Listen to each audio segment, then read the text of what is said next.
las 9,5 hectáreas de pradera y 144 para el monte. Lo que me daría, y sigo hablando en potencial, una capacidad de colocar 153 colmenas en ese lugar. ¿Sí? O, dicho de otra forma, ese lugar me podría soportar 153 colmenas. Déjame aclarar algo, Willy, en un segundo. Sí, dale. No, que solamente esta metodología que está desarrollando ahora es para, digamos, con el supuesto que la colmena tiene que vivir todo el año de los recursos de esas 314 hectáreas o lo que hay adentro de esas 314 hectáreas. No aplica este análisis para una colmena que viene siendo trasladada o con transhumancia. ¿Sí? Solamente eso. Sí, o para una carga puntual, porque vos podés tener, por ejemplo, 40 hectáreas de meliloto y puntualmente quizás te soportan mucho más que la carga esa que se dice para una pradera, pero puntualmente la soportan 20 días, 10 días, pero no todo un año completo. Eso nomás.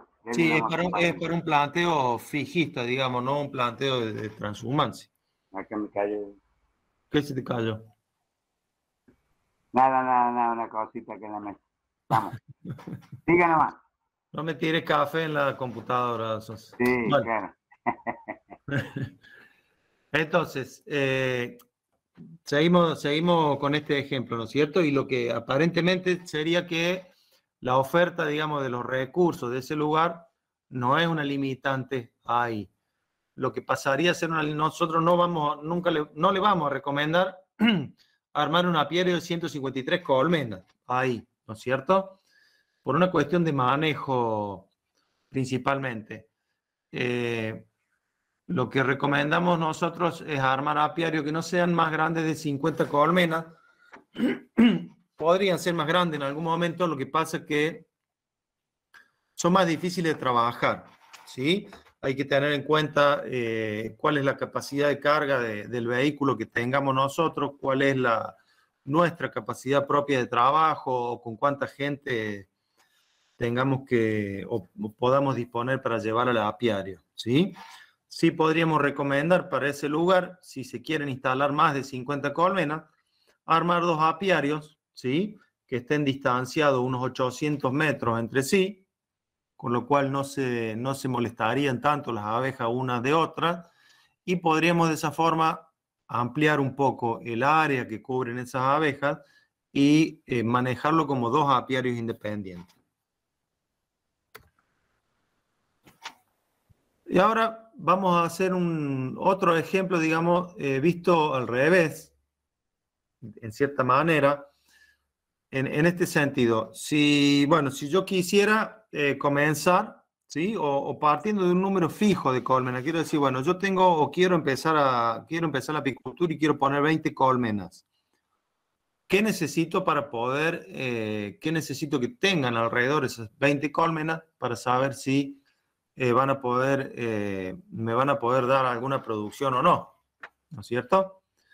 Entonces, si vamos a estar en una zona de pradera y yo quiero poner 20 colmenas, voy a necesitar 20 hectáreas, ¿sí? Cubiertas con una estructura de pradera, bueno, polifítica, como dijimos recién, con 10 plantas adultas ya instaladas por metro cuadrado.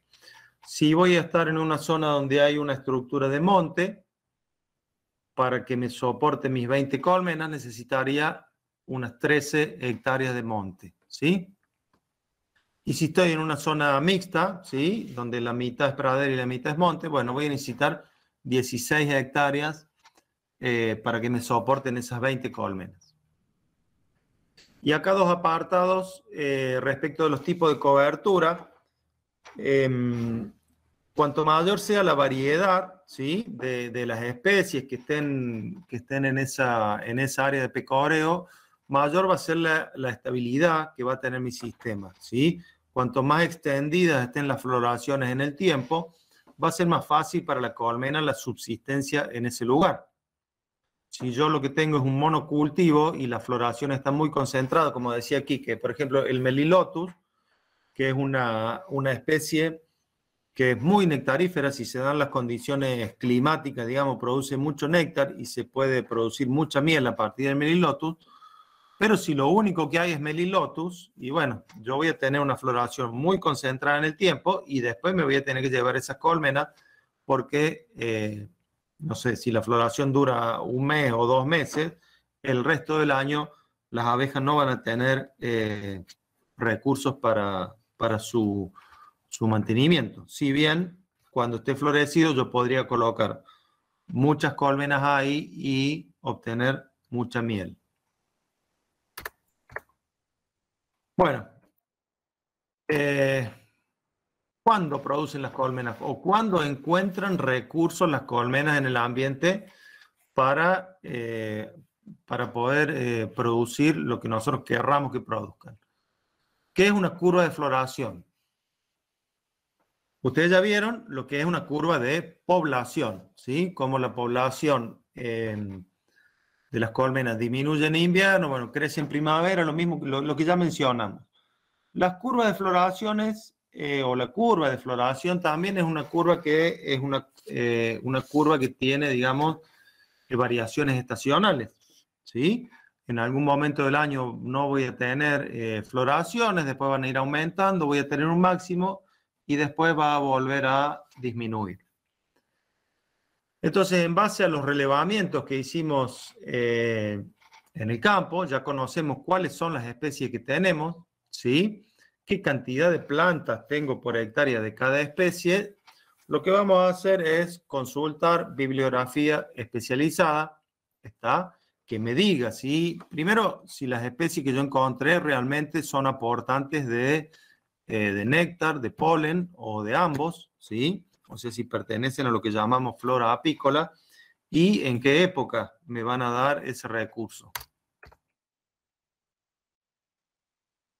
Acá mostramos una imagen con la portada de un libro, ¿sí? Donde hay, bueno, hecho por gente de la Facultad de Ciencias Agropecuarias, entre otros, en donde se detalla la flora del bosque nativo, ¿sí? Y en algunas, o sea, en las plantas que aportan recursos para la abeja, está detallado, ahí ven en esa ficha. Esta ficha que yo tomé la imagen es del algarrobo, ¿sí? Algarrobo negro creo que era. Y bueno, uno de los apartados es el uso apícola de esa especie. ¿Está? Entonces tenemos un catálogo con un montón de especies del monte nativo y las que tienen interés apícola está detallado acá. ¿Sí? Brinda múltiples recursos a la colmena, aporta polen y néctar, ¿está? Consideraciones acerca de la miel que se puede obtener de esa planta. Y ahí empezamos acá a mencionar algunas de las especies que producen néctar. Néctar y polen o polen son. Y cuando florecen, ¿sí? No me sirve solamente el dato si florece o no florece, o si me aporta néctar o no. Si lo que yo quiero es armar la curva de floración, necesito saber en qué época del año voy a tener ese recurso. Nos cambiamos de libro, ¿sí? Y acá encontramos un gráfico, un esquema de la época en que estas especies están en flor, ¿sí? Tomé el mismo ejemplo del algarrobo blanco, no algarrobo negro, y acá me dice la época o un rango, digamos, en donde esta especie está florecida, septiembre, octubre y noviembre, y bueno, y la época en que están los frutos también, ¿sí?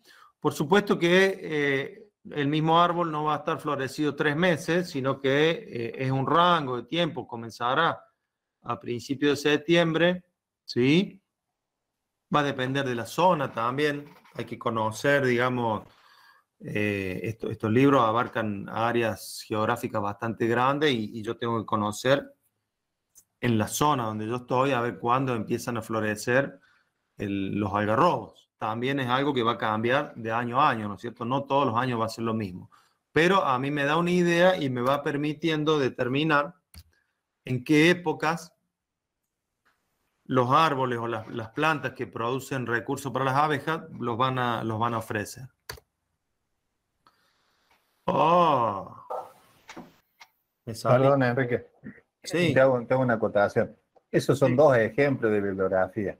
sí. Sí, hay mucha otra bibliografía que de hecho va a estar subida al aula virtual, pero también hay, por ejemplo, revistas de difusión como la revista Espacio Apícola, donde recurrentemente hay eh, publicaciones de la flora apícola de muchas partes de Argentina. Hay de Córdoba principalmente, creo que entre la revista número 65 y 80 más o menos, hay varias publicaciones donde se logró hacer el mapa apibotánico de los departamentos del oeste de la provincia de Córdoba, por ejemplo. Sí, hay un trabajo de investigación de mucho tiempo, de más de 7 años, donde se hizo ese aporte. Pero hay mucha, el INTA tiene un montón de publicaciones que, bueno, después nos vamos a poner de acuerdo para ver cómo se lo subimos. Así que también en la Universidad de Río Cuarto han hecho sus aportes en cuanto al relevamiento de sanidad, de floración. Entonces, bueno, hay mucho para ofrecer, no solamente esas dos publicaciones. Una de esas dos publicaciones es creo que Pablo de Mayo, ya tiene sus años, hay una versión muy nueva, esa que está mostrando justamente Enrique. Hay una edición, creo que de hace un par de años. Es una preciosidad para mí, personalmente, esa publicación. ¿Sí? Pero Y la anterior. no editaron más de eso. ¿Y este? El de Ulla Carlin. El de ULA, claro, el de ULA tiene la publicación vieja, hay una edición nueva y hay otra parte nueva que es creo que la flora patagónica. Esto lo que ven ahí es árboles nativos del centro de Argentina. Y hay otra publicación que es muy nuevita, debe tener, no sé si más de un año, que viene o de los árboles patagónicos, o de la región patagónica, una cosa. Pero es precioso ese libro. Para mí es un libro más que de lectura informativa.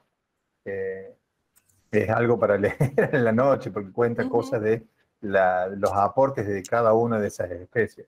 No solamente apícola. Lo apícola es una anécdota, pero sí los periodos de floración, cómo son las hojas, cómo reconocerlos, ¿sí? Que es importante también. Y la otra publicación fue algo también en conjunto que se hizo con otras cátedras de la facultad, donde, bueno, se habla de la flora del bosque nativo del centro de Argentina, pero con los aportes no solamente de apícola, y la apícola también son pequeñas cosas que se van diciendo no de todas las especies, porque ahí, como también ven, tiene valor paisajístico y tintorio. Esas plantas tienen, ¿sí?, otros atributos que, bueno, están plasmados ahí en ese libro. Y nosotros aportamos desde el punto de vista de la apicultura. Ahí están. Hay otro, mira, para mencionarlo también hay otro librito que se hizo también con un proyecto donde también intervino la Subsecretaría de Agricultura Familiar, que eso yo se los voy a cargar. Eso lo escaneamos porque fue una publicación de 300 ejemplares que se hizo también, un proyecto muy, muy extenso, donde que habla justamente de esto, flora nativa del arco noroeste de la provincia de Córdoba. ¿Sí? No está ahí las fotitos, pero eso yo me comprometo a subirlo, porque habla creo que algo así como unas casi 20 especies y su aporte apícola del arco noroeste, que va desde el departamento San Javier hasta el departamento Río Seco. Un relevamiento que se hizo y, bueno, algo parecido a lo que está mostrando en la fotito ahí, con el periodo de floración, fructificación, reconocimiento y su aporte a lo apícola. ¿Sí? Pero bueno, no quiero seguir. Hacete un catálogo, Diego, lo subí al aula virtual. Sí, en realidad, no puedo saber que en realidad esa fue una edición que, bueno, se mandó a Buenos Aires y, bueno, mandaron los 300 ejemplares solamente, que fueron distribuidos a los apicultores de esa zona.